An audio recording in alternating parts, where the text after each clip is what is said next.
Okay, hello Sandy. Hello, David. Welcome to Cambodia. So, tell me please, what brought you to Cambodia in the first place? Okay, so Frank Hanks is a guy that I follow on Facebook. After I heard him on a podcast called Heal the Sick podcast, I listened to quite a few of them, and I heard Frank Hanks, and then through his Facebook page I heard that he was coming to Cambodia, and I thought, oh, that'd be really cool to do that. And I've been seeking to walk in the fullness of what Jesus said that we could walk in for about 3 years now. And I've had some success.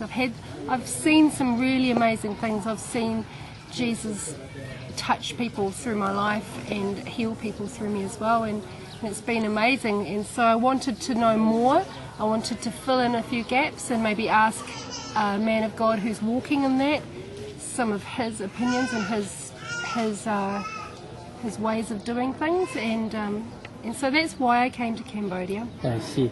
Yeah. Did you practice before, like Frank's practice, or like the way how he practiced it? Yeah, no, I haven't. I've learned through a lot of people, JGLM, John G. Lake Ministries, Dan Moller, David Hogan. If you're into the healing thing, you also seem to come across the same people that encourage you on your journey. But I haven't seen Frank's approach before of healing the emotional side of things. So that was really good, actually, and I'm looking forward to taking it home, to showing my people. How do you feel like about? Did you experience there like successful cases where people has been healed completely? How do you feel about this? Yeah. So on the very first day, Ruba was with me actually, and we went to, I think it was a pastors meeting. So yeah, they're doing that now. Okay. So I was at a pastors meeting, and Frank showed us how to do this method of healing the broken heart. And the woman I was praying for, as soon as I started to heal her broken heart, she just burst into tears, and she noticed a real difference in how she felt. And the Lord was really touching her, so that was quite amazing. And after we prayed, she said she felt lighter, she felt free, she felt burdens come off her shoulders, she felt less affected by life, I suppose. She felt healed. Can't see inside. She actually had heart condition as well, so we actually prayed for a brand new heart.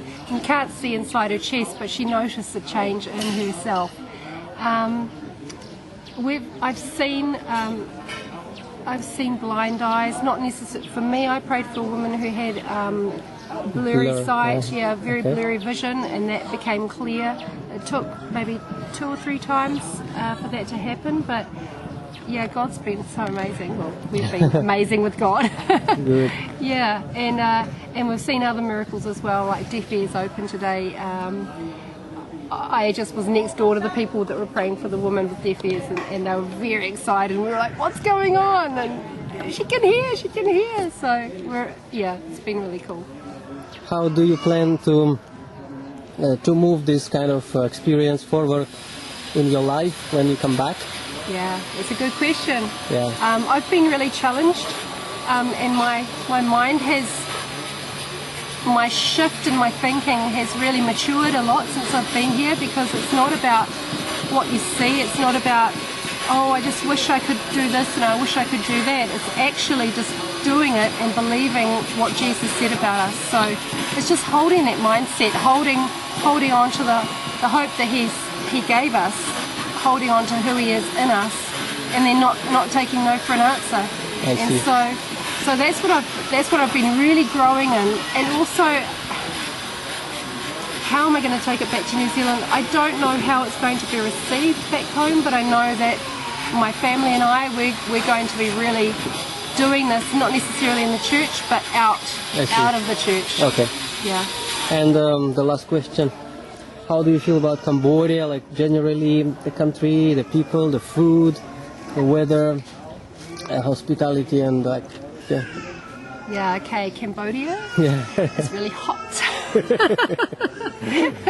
Especially this time of the year. I think I came at the hottest time of the year. Time, yeah. So it's really cold It's in New summer Zealand. for Yeah, Cambodia. it's freezing cold in New Zealand at the moment, so it's really challenging. But I think to drive in Cambodia, you need to have nerves of steel. It's so busy, but it's incredible. Even Luba said, she goes, people just can go in and out of the traffic and they don't seem to have many accidents and there's no road rage. Yeah. If it was New Zealand, people would leave it going, get out of the way. I see. But no, Cambodia, the food has been great. I think it's been too great. I'll probably go home and need to go on a diet or something. But the people are so, I don't know, they're warm and they're hospitable. Even if they don't have much, they give a lot of what they have, and they're very generous.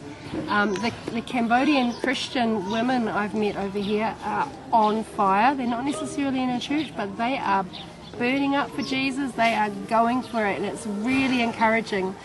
The countryside, I'm in a rural setting now, and it's beautiful. I mean, it's not like home, but there's a peace here. It's really peaceful compared to the city. But then I'm a country girl, so I like the countryside.